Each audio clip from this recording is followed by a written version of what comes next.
আসসালামু আলাইকুম সবাইকে, কাছে এবং দূরে, দেশ এবং দেশের বাইরে যে যেখান থেকে আমার ব্লগ ভিডিওটি দেখছেন, আশা করি সবাই ভালো আছেন। আলহামদুলিল্লাহ আমরাও ভালো আছি।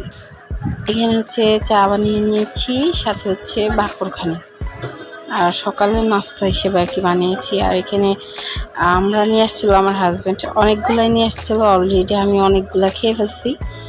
আর এখানে হচ্ছে কেটে নিয়েছি অনেকগুলা কাসন্ত দিয়ে, আর অনেক বেশি টক খেতে ইচ্ছা করতেছিল। আর বাজারে দেখে তো অবাক হয়ে গেলাম যে এখন আমরা বের হয়ে গিয়েছে। কে কে এই সিজনে আমরা খেয়েছেন অবশ্যই কমেন্ট করে জানাবেন।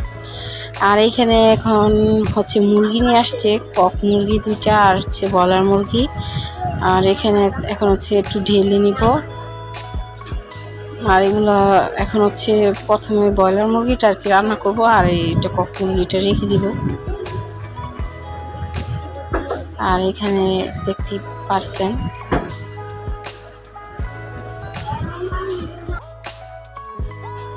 যদি আমার ব্লগ ভিডিওটি আপনাদের কাছে ভালো লাগে অবশ্যই একটু সাপোর্ট করবেন।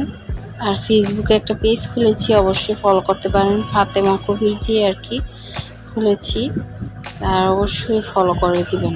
আর যারা ইউটিউব থেকে দেখছেন অবশ্যই সাবস্ক্রাইব করে পাশে থাকবেন, অবশ্যই কিন্তু লাইক দিতে ভুলবেন না।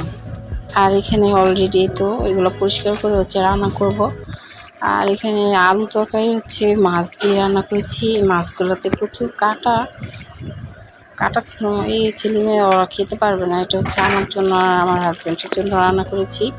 আর এখানে ওদের জন্য মাংস রান্না করেছি। আর এই মাংস আমার একদমই খেতে ইচ্ছা করে না, একটু অসুস্থ, সবাই একটু দোয়া করবেন আমার জন্য। আর এখানে এই তো মাংসটা এরকম হয়েছে। আর এখানে মূলা শাক ভাজি করেছি, রসুন দিইনি কারণ রসুনটা ঘরে ছিল না এই জন্য। আর এখানে শাকের মধ্যে সবসময় রসুন দিয়ে ভাজি করলে আরও বেশি মজা হয়, আর এমনিতে শাক সবজি খাওয়া অনেক ভালো।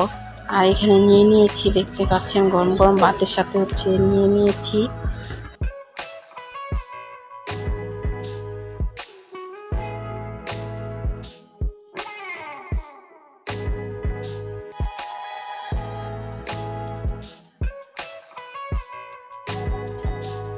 আর এখানে হচ্ছে এখন আলু তরকারিটা নিয়ে নিলাম, আর ভাতটা অল্প করে নিয়েছি, একদমই খেতে ইচ্ছা করে না। আর এখানে আলু তরকারিটা অনেক মজা হয়েছে। আর এখানে হচ্ছে আমার তাহিদার ইয়ার জন্য হচ্ছে আইসক্রিম নিয়ে আসছে, ওরা হচ্ছে খাবে। আর আমি হচ্ছে আমার এত বেশি ফুচকার ঝুটপুরি খেতে ইচ্ছা করতেছিল, পরে আবারও খেয়ে আসলাম। আর ফুচকার ঝুটপুরিটা অসম্ভব মজার ছিল। এখানে অলরেডি প্রথমে এই কি বলে চটপুরিটা খেয়ে নিয়েছি, তারপর হচ্ছে এখন ফুচকা আবার বানাচ্ছে, ফুচকাটাও আবার খাবো। কে কে আমার মতন ফুচকা লাভার অবশ্যই জানাবেন, কিন্তু আমি তো অনেক বেশি পছন্দ করি। আর এখানে আমার ছেলে মেয়ের জন্য হচ্ছে নুডলস রান্না করে দিচ্ছিলাম, তারা হচ্ছে নুডলস খাবে। আর আজকে ভিডিওটা কিন্তু একদমই ছোট, অবশ্যই স্কিপ না করে পুরো ভিডিওটি ধৈর্য ধরে দেখবেন। ওই সাদামাটা করে রান্না করেছি। আর এখানে ডিম দিয়ে অল্প করে কাঁচামরিচ দিয়ে হচ্ছে, অত বেশি জাল খেতে পারে না, অল্প স্বল্প দিয়েছি। আর এই তো বেরিয়ে নিলাম। আর ভিডিওটা এই পর্যন্তই, ভালো থাকবেন, সুস্থ থাকবেন, অবশ্যই আমাদের জন্য অনেক অনেক দোয়া রাখবেন। আল্লাহ হাফিজ, আসসালামু আলাইকুম।